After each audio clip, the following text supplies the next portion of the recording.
right, well, let's get cooking. This is an awesome session. I really appreciate Daniel being here. We're going to introduce him in just a minute, as well as Philip, and we'll talk about data collection, specifically meeting DOGE requirements. I don't know if you got any memos about DOGE. I know nobody knows anything about it. It's brand new for everybody, I know. And sarcasm runs deep in my family, just in case you didn't know that, Daniel and Philip. we know all about it. We want to welcome folks, especially from EPA. We're going to be talking a lot about EPA stuff, right, Philip? Oh yeah, that's right. That's what we're working. Yep. So we appreciate you guys joining us and all the rest of the agencies. We have folks from VA as well. We appreciate you guys joining us and SSA. So I'm going to introduce these guys. Philip Moore is the lead entomologist and study director for the IR4 project, and I'll let Philip talk about that in a few minutes when we get to the place where he's going to start talking about that. But just give us a high level overview of what IR4 is, Daniel. Philip. Sorry. Oh, sure. Yeah. Thanks, Dave. So IR4 is, I'm here based in Raleigh, North Carolina, but we have offices all across the country, work for specialty crop growers to help them with their pest control needs by getting EPA new registrations. Fantastic. And you're going to dive into some specifics on how you do your data collection. You made a transition not too long ago, right? So we'll talk about that. And Daniel Thompson, he's the head of software development for iAdvantage software. Say hi, Daniel. Hello, everybody. Awesome. I'm Dave Lowe. I'm your GovBrief host. We appreciate you joining us today on GovBrief for this interagency briefing. So a couple things. This session includes a GSA vendor, which is who Daniel works for, right, Daniel? iAdvantage? That's right. And then we're not affiliated. The event's not affiliated or endorsed by GSA or any other agency. GSA makes us say this, folks, just so you know. And it's provided you for informational purposes that should be purposes. And all information in this briefing is voluntary, and engagement by you, government personnel, is not an indication of commitment to purchase from any vendor. I love that because that gives you the ability to communicate with us, and it is being recorded. A little bit about what we're going to be talking about today. We'll give you some introductions to these guys as we go along. We have DOGE directives, right, Daniel? That's right. We're going to get everybody in the handouts in just a minute. There's some agency challenges that we'll talk about as it's weaved into IR4 and what you guys are doing and making the right choice for your data. And IR4 is the EPA and USDA study. That's your call, right, Philip? That's where you're going to be talking about That's it. what you guys have done and how you can implement this to manage your data better. We'll get to some Q&A as we're going. It's not a whole ton of people here, so if you have a question, make sure you pop it in there for us. We'll talk about how you can do that as well. Let me make sure I get my polls together here. And now we're going to say, let us know why you're here today. Is it because of DOGE? Is it? And you can choose as many as you want, by the way. Do you have a current data collection need? Maybe you're in management and you want your data to work. Imagine that, Daniel. And maybe you're tired of scrubbing bad data, or maybe your boss made you come. So we put that in for the Weisenheimers. We got to have at least one Weisenheimer, right? Yeah, it's always one, at least one. Yeah, that's a fact. So I had a couple of folks talking about what it would be. This would be the best briefing ever if, and I'm going to read a few of them. It addressed data collection requirements for employee and customer satisfaction surveys. You can do this way, right, Daniel? Yeah, absolutely. Yep. How about design protocols for efficient and effective surveys from John from the VA? What do you think? Could talk a little bit about that, Philip? Touch on that a little? Perhaps, yeah. Yeah. Let's see. We have Jay from EPA. It includes specific examples of how e-study iAdvantage will benefit data management. I hope we touch on that. Hope so. I hope we do something with that. And he'd also like to know about incorporation of AI into data management practices and processes. I don't know if we're going to go in too much into AI today, but you can certainly throw things on top of this, right? Absolutely, yeah. After the fact. And Francine from EPA, I can apply any concepts immediately to my work. Hopefully we can get you a little bit for that. And Alan has the best one yet. The best briefing ever will be 1, to solve hunger, 2, curtail all wars, and tell everyone how to get a beach, lake, or mountain house. That, Alan, is the best answer we've ever had here on GovBrief ever.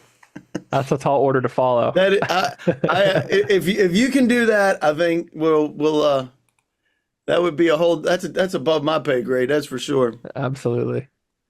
Let's see. And let's see. Rachel says, I learned something new. Anything new for Rachel? I love that. And same thing for Leela. I learned something I didn't know before. So hopefully we'll be able to do that for you guys. And please address, if you'd like to throw anything into the chat, we'd love to do this too.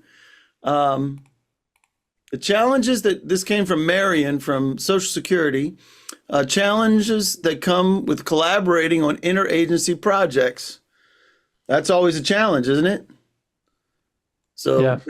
Because and being able to format things, maybe you can talk about that a little bit later.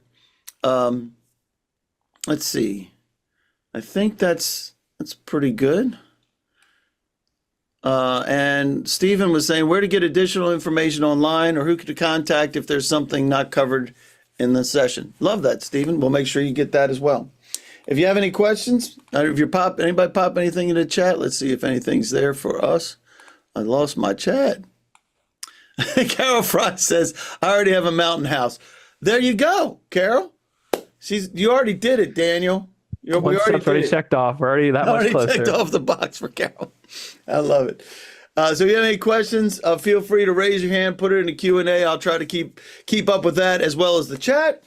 And if you have something you don't want everybody and their mother to see, you can send it to Jay Blackburn at iAdvantagesoftware.com, or there'll be that down the bottom at info@iAdvantage, and they'll make sure to get there. We love the feedback. And the first thing I want to know is if when you click the links that I just put in there, that you go to something that kind of, sort of looks like that. Give me a thumbs up if you got that and you can get to these documents. Thumbs up. Because sometimes it works and sometimes it doesn't. There we go. At least one person's got it. Anybody else? Everybody else good? If you can't get to that, let me know so that we can, there we go. That's what I was looking for. Fantastic. In there, you have the DOGE EO, you have the briefing presentation. You have some other links for E-Enterprise. If you're in the EPA, that's something that's still something they're looking at, right? And also iAdvantage's e-study capabilities is in there too. Hey, Daniel, tell us a little bit about iAdvantage, how you guys got started and what you do. I know it's a multi-generational thing.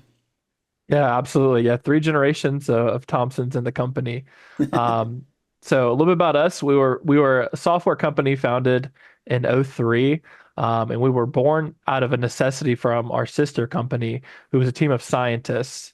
We're headquartered here in Cary, North Carolina, like I said earlier, and we have over 30 years of experience with data capture, management, and reporting.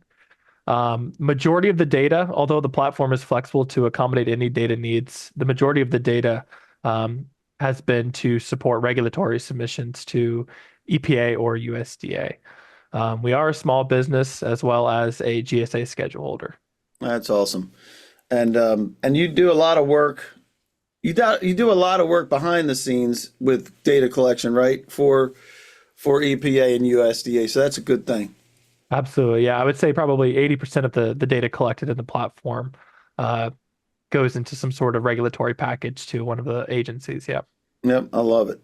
So when you think about what's happening with the DOGE directives, I'm going to end this poll. I ended the poll. So if you have any other things you'd like to add, just pop that into the chat for us.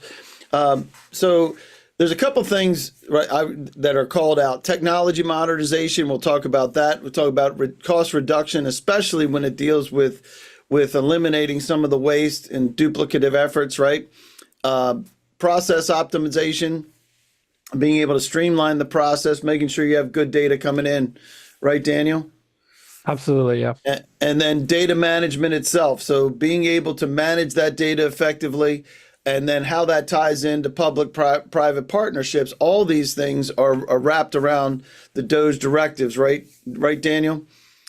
And so, yeah, absolutely. So when you think about how this all applies to data, that crosses across all 5 of those is how this is going to apply. Because if you do good data right, in the beginning. You do your design work, right? We had some questions about that coming in, as well as being able to manage that data.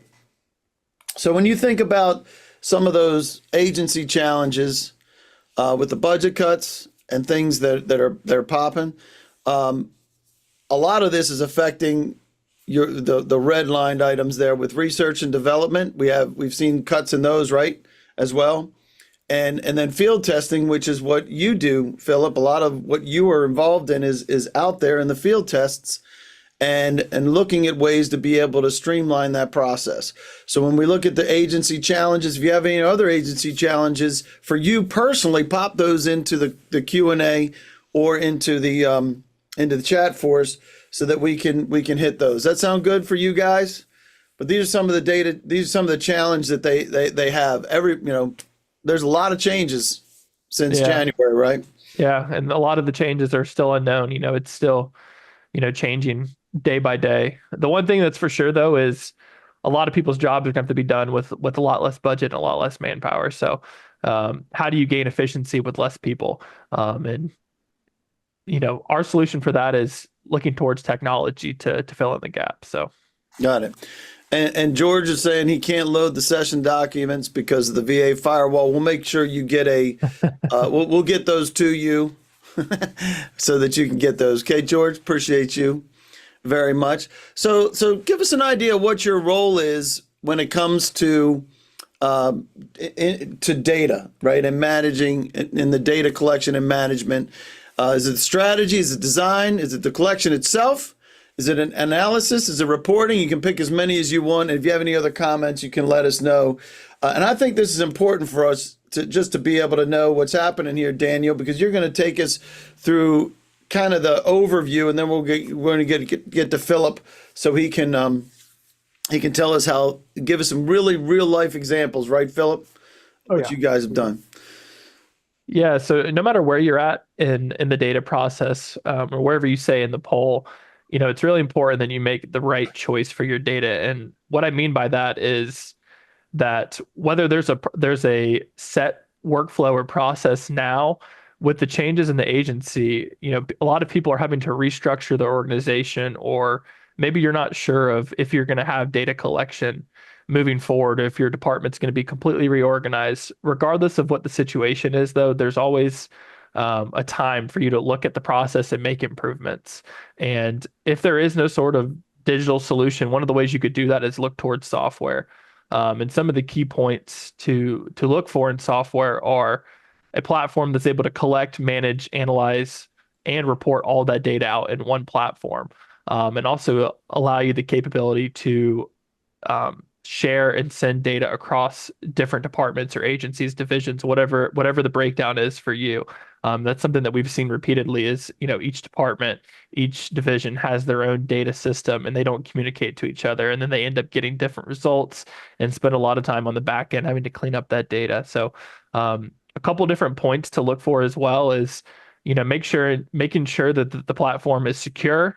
Obviously, that's a huge thing in the government, making sure that all the data is protected.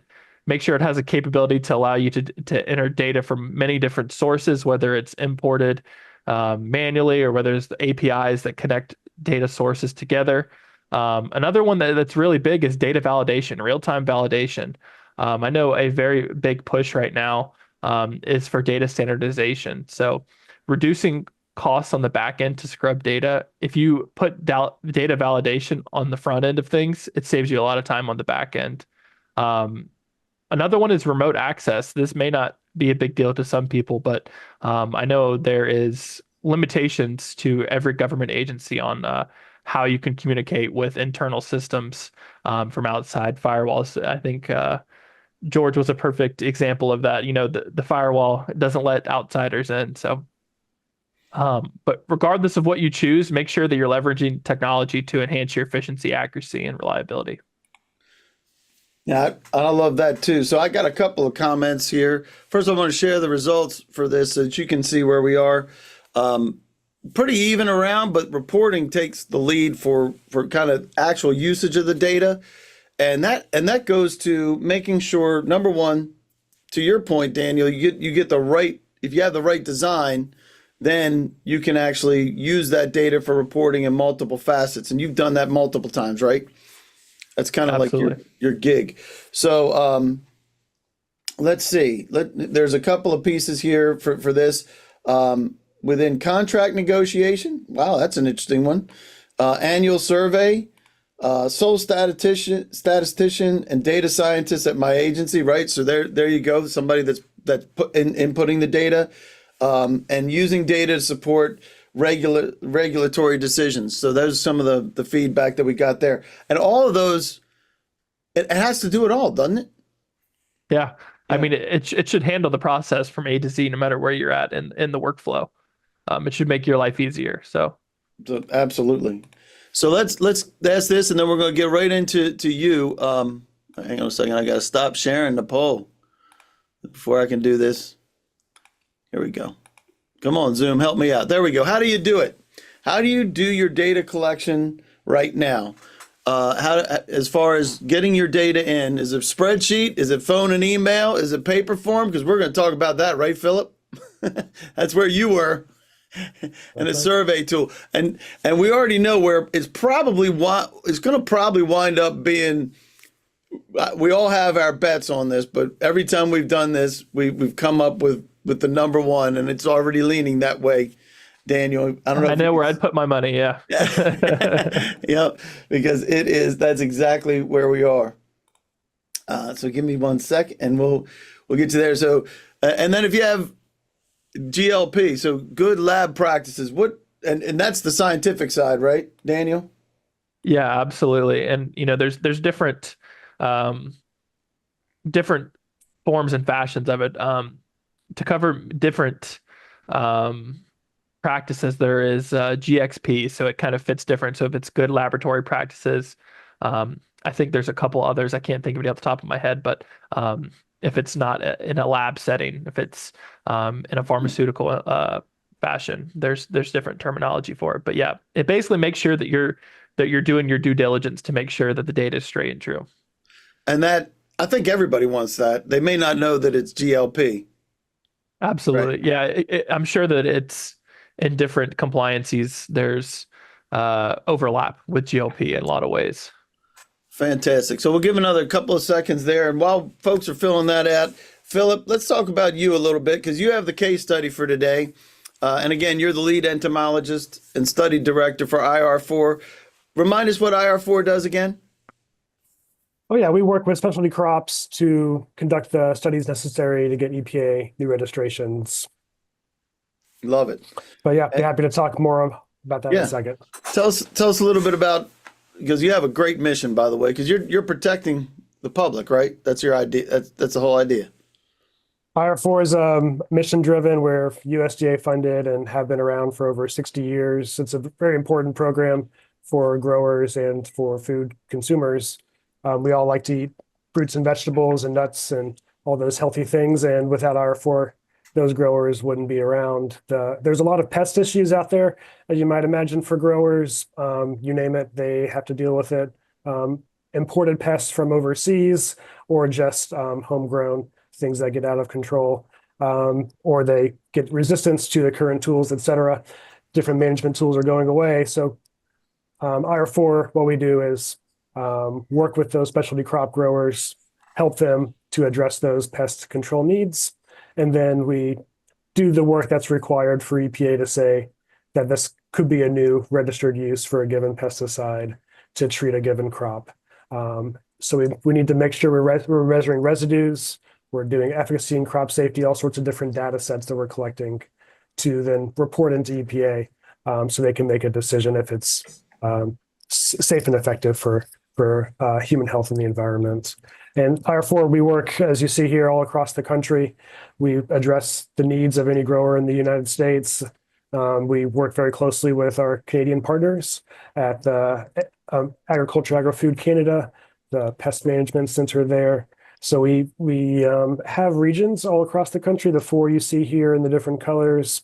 So we have headquarters basically located in each region at different universities, and we work very closely with the university extension and different researchers and the USDA ARS offices in those areas to make sure that we're doing the best research for growers that's commercially applicable.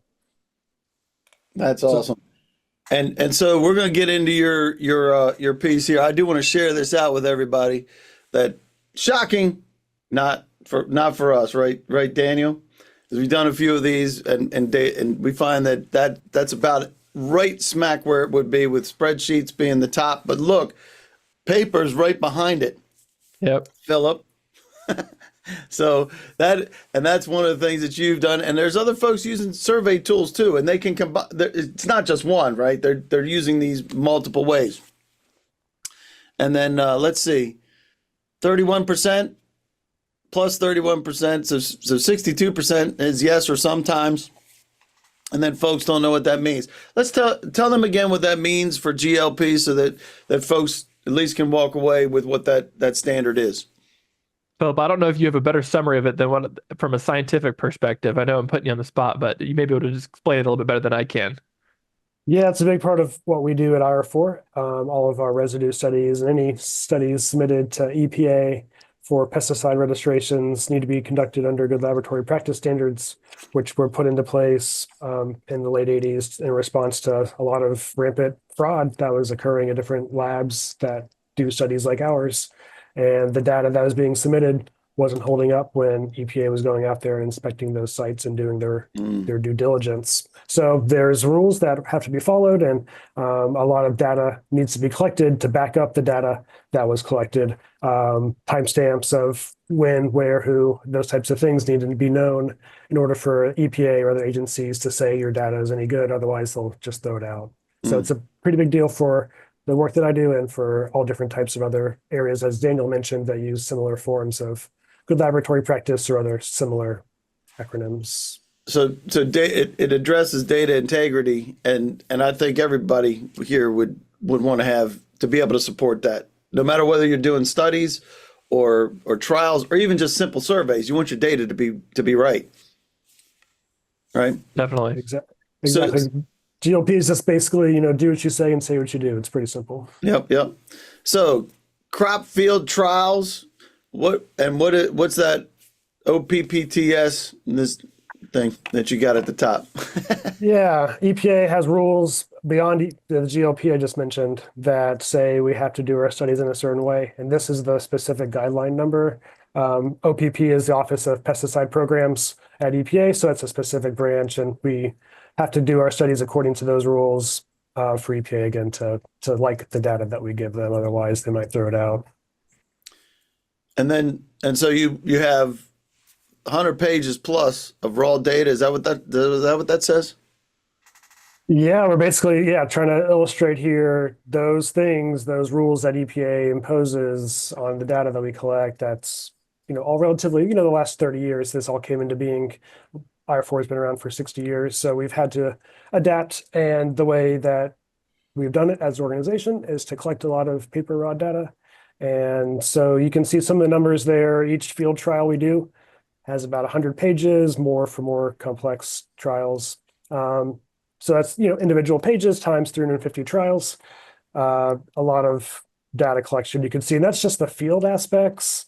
We do the chemistry and other types of work, and so it's pretty exhaustive to have to go, manage that, store it, sort through it. And then EPA, when they want to inspect, you have to pull all that stuff out, retain it forever to make sure they can review whatever report you submitted matches the raw data that, it came from. And if anybody wants to know about what will get DOGE's attention, I think that's it. Wouldn't you say? Duplicate records. Yeah, there's a lot of, I wouldn't say fraud, but waste going on with some of the data that we were required to collect for certain reasons, but there's other ways to go. We could fulfill those same requirements in other ways without having duplicative data. That's some of the innovation that technology grants us. And then there's a lot of agencies that are dealing with the transfer of paper archives, not just you guys, but a lot of different agencies have been working on this, right? Yeah, it's a big hassle. I mean, a lot of agencies are relocating. You saw USDA take their offices out to St. Louis, and big headaches for folks who have all those years of data. And we did the same thing, and COVID no less moved our headquarters from Rutgers University in New Jersey down where I'm at now. And so you can imagine the historical records that we had been maintaining there, in addition to what we had offsite at other storage locations in the area that we wanted to move down to North Carolina instead of keeping it up there in New Jersey, wouldn't have access to it so well. So coming to them and asking them, can you give us all of our data back, didn't go quite as smoothly as you might want. Can you give all our data back? Like all of it? Yeah, so if you might imagine pallets full and nothing as far as the eye can see, and they don't really know where your pallet or your box on the pallet is, or what's inside of the box, and then we had to piece all that back to. Anyways, luckily that wasn't my job, but we're trying to move beyond that to avoid it in the future. Jimmy's saying thousands of boxes were moved. I can imagine that. Were you involved with that, Jimmy? Were you moving boxes? It was his job. Yep. It wasn't really. I'm sorry, Jimmy. All right. So then in 2022, what was happening? How did you guys come about this? Yeah, well, you might imagine the scars of that move from 2020 may have influenced sort of our future outlook. And I think, maybe we were a little late to coming to the 21st century by about 20 years. And we were trying to play catch up at this point, recognizing that the world had moved beyond where we were at that stage. We were still using systems based on the 90s technology, and even EPA, as antiquated as their systems may or may not be, they have digital portals. All the data is digital now that we submit. We don't send EPA any of the paper data. So why are we collecting it? It just should be more simple than that. And we wanted to avoid some of the headaches that we'd experienced. And of course, over time, you just accumulate infinite amount of data. So what do you do with all that to keep it regulated over time? So, and the regulation, you were saying the regulation is you have to keep that paper data, or you have to keep the originals, right? That was one of the problems. So then, what do you mean by custom off the shelf? What does that mean? Oh yeah, so when we tried to get away from using paper so much, we had to find what is the other option out there, and turned out that obviously using the cloud is a great way of going about data management, because anybody can access the cloud from anywhere.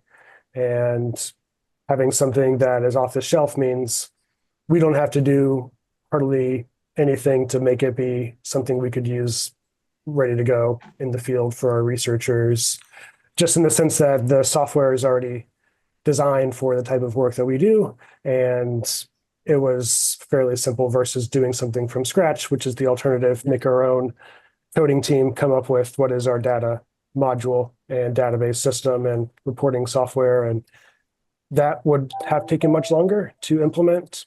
We didn't want to wait for that to come to be and to be validated and go against our GLP regulations. So the fact that what Dano offers has the GLP factors built in, that really alleviated any major concerns from our QA team and management. And you mentioned you're doing all this in the field, and that's the electronic field data book. Is that what EFDB? Is that what you guys use? What does that mean, and how did you do it? Right. IR4, as I mentioned, has been doing this for a while. We had, up until now, what we called our field data book. Other places call it a raw data notebook, or other similar types of notebook that would just be where all the data goes for a given trial. So each trial has its own notebook. So you're self-containing everything pertaining to that particular trial in this notebook. So that's the idea here, is we wanted to make the e-notebook, or e-field data book, or EFDB is how we've given ourselves the acronym at IR4 to call this thing that we're using. As I mentioned, the cloud service that is where we store and maintain our data. So so you already had the business process already worked to say this, because that field data book, you're just going to turn that into electronic. Is that what you're saying? Basically, that was part of the benefit in this way is that we had an existing paper notebook system that more or less had to be translated into an electronic version, which is fairly straightforward versus taking a new approach to data collection altogether. So we did have the basic what prompts we wanted to be asking people to fill in for their responses when they needed to be in the field collecting different data types. So fairly straightforward for that reason. And it seemed like it was a fairly easy transition for us to make that implemented just based on the system that exists from the vendor. And and the vendor being iAdvantage software. So, and the product itself did you use eStudy? I've heard that term. Right. Yeah. I think so. I guess they call it eStudy and eNotebook, and eNotebook is what the end user is interacting with as their field data book or EFDB. And the eStudy platform would be the all-encompassing what I do as the administrator, maintaining the system and generating the reports from the data, et cetera. So how did it go? Tell us how that worked. Oh, well, you might imagine there's a diverse opinions from, we have about 100 plus folks who would be using this system across the country. And some folks were pretty excited about that, particularly if they were relatively new, hadn't used the paper notebook of the past, but other folks who were well used to that system and didn't see the need to stop using paper were less excited, especially if they have less tech savvy. So we had to accommodate all those different diverse types of perspectives. And that's a big push for any organization, I think, to really wholesale change the way you data collection is our bread and butter sort of reports that we send to EPA. That needs to be done right. There's no room for error. If we have our integrity compromised, that would be the end of IR4. So we need to make sure everybody's on board for any change. We're very consensus driven. So there was a long process, a big, as you see, timeline that led to now. And I'm happy to be in 2025 to look back, but I would not want to go back and have anybody make those decisions. And luckily we had very strong leadership at the organization who pushed this through. But as you can imagine, there was opposition that had to be, hear those concerns. And we're happy to be able to say we've been able to optimize, get to that part of the stage where we're no longer questioning whether or not to use the eStudy system. It's more, how can we make this better? How can we make our system better for us? Each and every user of it has found benefit. It's not like it's just me who's doing the reporting, who gets to enjoy no longer transcribing paper data into spreadsheets and into Word documents. It's really every user has a benefit, I think, and it's been great to see them coming around to that after we've put in the face time and all the effort to make it happen. I can't believe that you would insinuate that some people don't like change. I just cannot believe that, Danny. Yeah. Can you believe he's talking about that? All right. Well, we're very highly adaptable creatures, but also So change is uncomfortable most of the time. Yeah, absolutely. Let's try to avoid the discomfort, I think, is the main. That's right. And Jimmy's back still hurts from moving thousands of boxes. That's all I know. And isn't this something that everybody, thumbs up if everybody has that type of thing where if you're transitioning, especially if you're transitioning from paper, that's gonna incorporate like a challenge for some of the folks because some of a little bit more old school than others. Daniel being the not old school. Yeah, that's why they put me in charge of this one. They knew I was young enough to figure it out easily. Yeah. So, and that's always part of it. So I think that at least setting the expectations right and knowing that there's going to be a transition period, but once that transition is done and you look back, and you mentioned it before, how does it feel to be in that optimization as opposed to pulling the teeth necessary to get to the rollout? Yeah, well, I have time to do this today, which is a huge difference maker. This time last year, I was probably answering a lot of phone calls from concerned folks. But yeah, we're really back into the smooth sailing mode. We're able to pass off my duties to somebody who's able to carry on my work. But don't have to lead it anymore and, overcome the challenges in day-to-day work, which is great. That's awesome. So take us through what this is. It looks like this is kind of your structure that you used to help people through it. Yeah, I wanted to just illustrate the key aspect of this field data book that we have, and really how hard it was to get it through. So we have all these different processes that this field data book goes through. It's not just the researcher at the very top line using it to collect their data. That seems the obvious how a notebook is used, but it has to go through all these review steps before it can finally make it into an EPA submission. And we have the sort of timeline you can see, which is what it's our goal and sort of what our stakeholders expect from us and the standard that we're held to. But we've had a lot of delays and all different sorts of bottlenecks, as you might imagine, from having to take this notebook and pass it to the next individual to do their step to the next individual. And in the past, that was all done paper via the Postal Service, which has lost data or otherwise compromised sort of our situations with regard to data integrity. So having a different system was key that had to address all these touch points.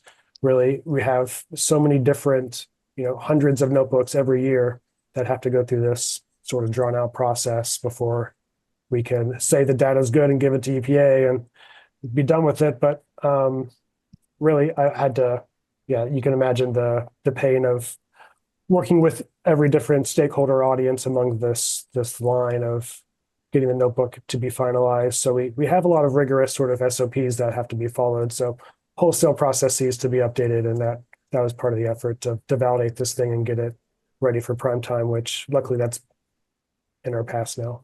That's awesome. One question I have for you, Philip, you mentioned that, with the Postal Service, data had been lost at some point. I don't know if that was a frequent occurrence, if that was a one-off, but what was the process like? Would you have to recollect that data? Did you have a backup of that data? How did that go? Right. Yeah, luckily anytime we send paper through the mail, we'll scan it and keep that scan just in case something happens to the originals.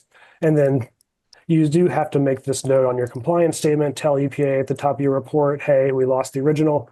That's a GLP compliance issue, and you have to acknowledge it. Otherwise, you could be held liable for that compliance statement being untruthful, saying you complied by having original data, but you really did not. So it seems like the scanning process, that was a learned experience from probably the first time it was lost. Yeah, I would say it was not uncommon. So certainly best to avoid for many reasons, the cost being one of them, but not as reliable as you would like it to be for certain types of data that have a high value to them.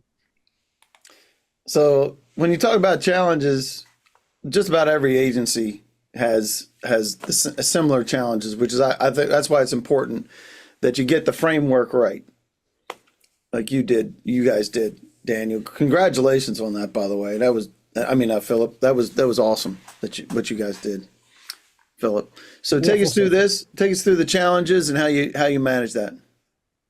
Yeah, sure, Dave. So yeah, as we see here, as you mentioned, it was a long process. We showed on that other slide of that sort of a 3-year transition period, where now this is basically a full-scale use of the e-study system. But back in 2022, we had to start somewhere, which was what we called our build team.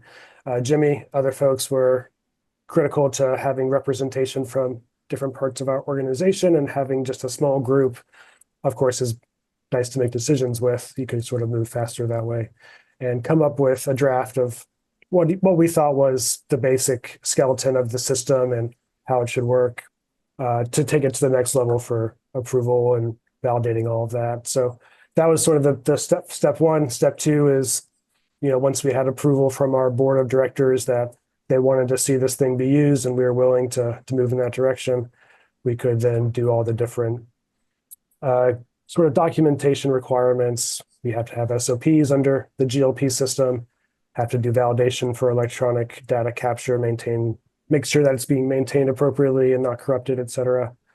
So all that documentation had to be in place so that we could reference it whenever we are EPA audited, and obviously have those processes to know what to do when we're using the system and make sure it's working appropriately.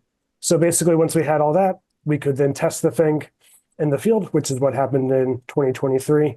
So we had about a year of sort of just developing the system and getting our draft notebook and all the documentation ready and training of folks ready for the end of our field season. Basically, we got it done just in time to have a few trials tested in the fall, such that we could then try to roll it out for a full-scale use by 2024, which is basically what we did. We were able to move in, get those like pilot trials in 2023, sort of confirming that this was going to work, and then take it to the next level of training, which was in-person training, generally speaking, with additional Zoom meetings. So I had to actually go across different spaces in the country to hit our regions and make sure the researchers, those especially who are less familiar with technology, actually have me face-to-face to work through how to use their device, collect the data in the field, do some example applications of pesticides like we do for our studies, show them how the data is collected and alleviate whatever questions or concerns there may be.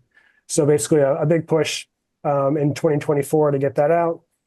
But by, we start our field trials, March, April, May 2024, we started thinking about the next version, how to improve the system based on the feedback we were getting. So by mid-year of last year, we started working on the 2025 version. That's where we're at now. So we've got that in place and able to fix whatever sort of issues came up last year when we were using this across our field sites. So basically across that whole experience, we've been pretty lucky to have survived unscathed, I felt like, with potential issues that could have come up with things in the field. And there's, all sorts of unknowns. But luckily, those were solved by iAdvantage pretty quickly. They had a great tech support, I felt like, team that I could email them whatever the problem was, and they would hop on it. And so, obviously things come up, but nothing that seemed crazy enough to make us rethink our decision in any regard. So it's been obviously a lot of challenges and learning, but been a rewarding experience, I would say, to see it come to fruition. That's awesome. Appreciate that. So take us through this, because there's some benefits and how that affected the transition and your effectiveness now and efficiency, since that's the big word of the day, right, Philip? Totally. Efficiency is the word of the day. I love efficiency. You got to be honest. I took economics in college. I wanted to make sure we, get the most out of our dollars, and that's what we do here at IR4. We're very conscious about the perception of how we're spending public tax dollars to do the work that we do. Don't want to make it seem like anything is wasted, and make sure that our stakeholders appreciate the work that we're doing and can do it in the future with a limited budget or anything that might happen with budget cuts. So we've, moving from Rutgers to North Carolina State, obviously is a cost saving measure in some regard, otherwise we wouldn't have done it. So there's all sorts of reasons why you might want to transition from your current situation to something like iAdvantage, not just if you're losing data in the mail or having to stack up reams of paper in storage and losing it when you try to retrieve it. We were principally concerned at IR4 with errors in our studies, errors from calculations, which can be fairly complex when you're calculating field rates of pesticides on different scales, doing conversions between units.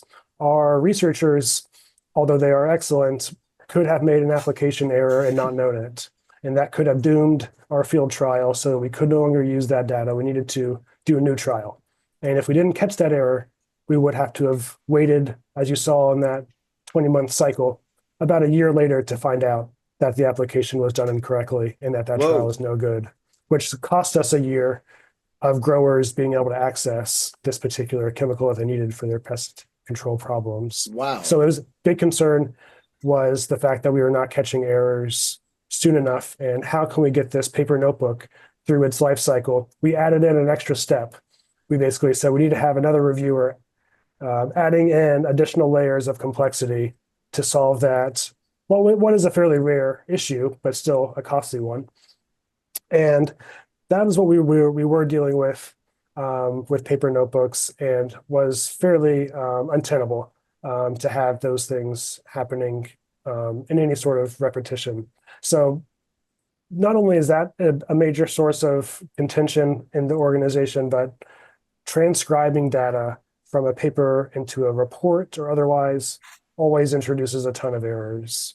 And we have a really great QA team, and they spend a lot of time going line by line, comparing the original source of the data, what is in the report, and making sure they're exactly the same. And if there's any difference, if there's a period missing, if there's a letter difference, this needs to be perfect. Otherwise, EPA could say that you're fabricating your data. So we have a lot of concern over making sure our data is as it is reported in the original based on what is submitted to EPA. We have had a minor issue from this perspective. The only audit finding IR4 has received, we get inspected by EPA probably a dozen times a year.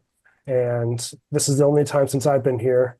The error was that in our report, we said our wind speed was 2 miles per hour during the application, when in fact the raw data notebook said it was 2. There was no circling of the mile per hour unit that we gave them, nor the kilometers per meter that they could have used either. They did not circle that, and the study director assumed, of course, it's a US trial, why wouldn't it be in miles per hour?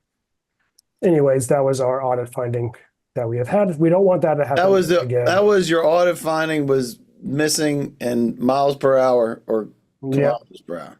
Yep, and that is significant enough to warrant change in our organization if that could have occurred in the future. Obviously, it was a minor case in this example, but it could have been any other example where it was less minor, not just the unit missing, but otherwise being data that was not truthful.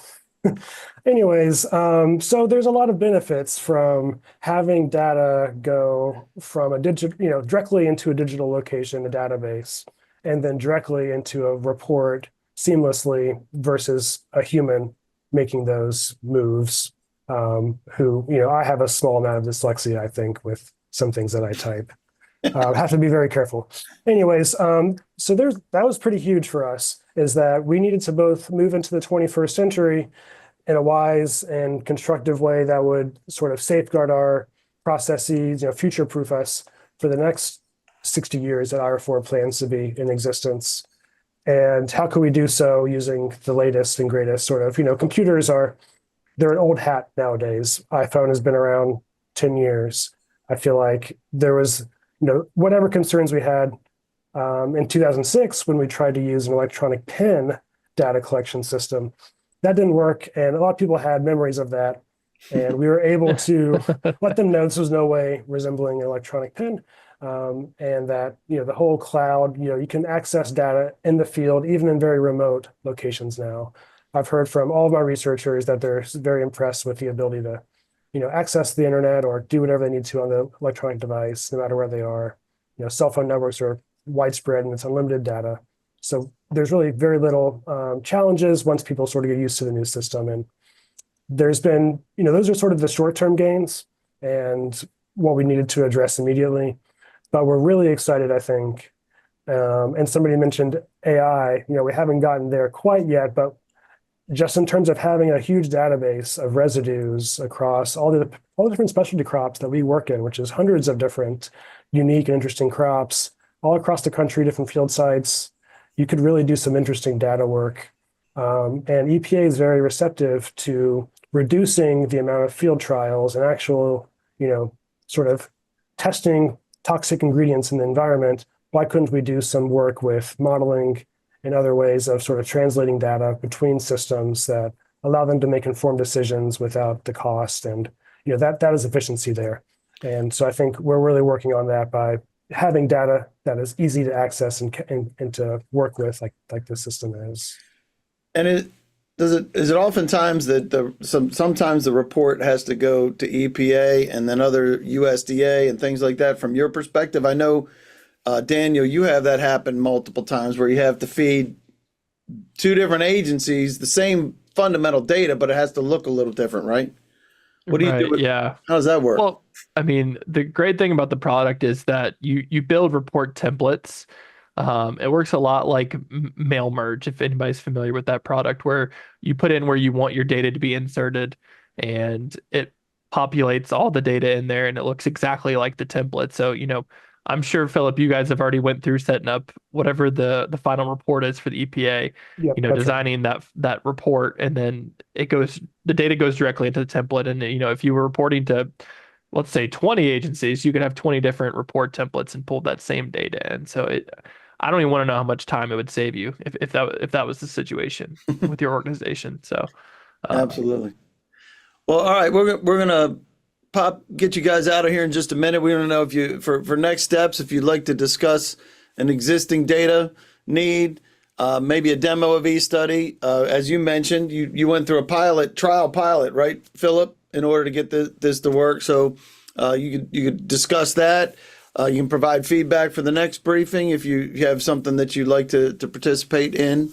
Or something else, let us know how you'd like to do that. As I mentioned in the beginning, you're under no obligation to purchase from a vendor since the vendor's here today, but you can if you want to, right, Daniel? absolutely.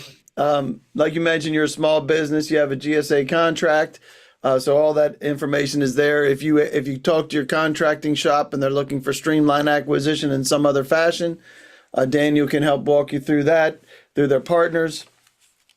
You all will get a recap email, which will come either later today or tomorrow, which will have the presentation and all the links. For the folks from the VA, I think it was George who couldn't get it. We'll make sure you get those documents separately. Just let us know. We'll make sure you have that and all that. If you have any, if you want to request a meeting to meet with Daniel, you can. And I want to share this out so that you can, because you actually did a news story, right, on featuring eStudy. So there's two different codes that you can snap there for reading IR4's news study, as well as signing up for IR4's newsletter if you'd like to do that, right? Right, Philip? Yeah, that's right. Yeah, they're really happy to promote our new exciting technology. So there's a great story that we put out there so folks can learn about it. How it came to be. You can certainly do that. So any questions for Daniel? He's got to jump in about 4 minutes. So because you got another meeting, don't you, Daniel? Philip does. Yep, I do. Oh, Philip. Geez, I keep calling you. I look at you and I'm saying Daniel. I know it's Philip. No worries. Yeah. So we'll make sure you can get in touch with these folks as well. We want to thank you, Philip, for joining us today. Really good feedback, real life situations for folks to be able to attach with. Any questions for Philip before we jump? Get you guys out of here. And Daniel, great stuff. Appreciate you as well. Absolutely. Thanks, Dave. You betcha. And the session docs are in there if you need any additional information for that. Anybody thumbs up for Philip from IR4. Great work that you guys do there. Appreciate everything that you guys do and helping keep the public safe. That's what it gets to. So a lot there. And John's asking, how can we obtain a CLP credit? Just ask for that. Just request it. We'll make sure you get a certification for that or certificate for that. You'll get it approved by your supervisor, and you can get the CLP. Sound good? All right, guys. Fazal, hang on one second. Fazal, is that how you say your name? Fazal? Can you unmute for a second? You got Fazal has his hand raised. You're welcome, Chinwei. Anybody? Fazal, you got your hand raised? All right, I'm gonna put that back down. If you want to, you can unmute. And if you need anything else from us, we'll make sure we get it from you for you. Dan, you got any final comments before we jump? I don't think so. Philip, thanks for joining us. That was very insightful. Hopefully people learned a lot about what your organization does, and we appreciate everybody joining us. You bet. John says thanks. You're welcome, John. All right, guys, we'll get you out of here. Make sure you can get the rest of your day. Thanks for spending the time with us. We'll make sure you get your follow-up. Carol's saying, can this be used for testing? It depends on what testing is. The assumption would be yes, but if you'd like to follow up that conversation, we'd be happy to. Good. Absolutely, Carol. We'll make sure you get a sidebar. Product for mill aerospace radiation. That's a great Yeah. question. Absolutely. Yeah, we'd love to continue the conversation on that. Sure thing. Anybody else got a last minute before we get you out of here? Want to make sure you get to your next place, especially Philip. All right, guys, we'll get you out. Appreciate you all joining us today. And Philip, great job, man. Great stuff. Appreciate it. Dave. Yep. Appreciate you Glad guys. to be here. Thanks, everybody.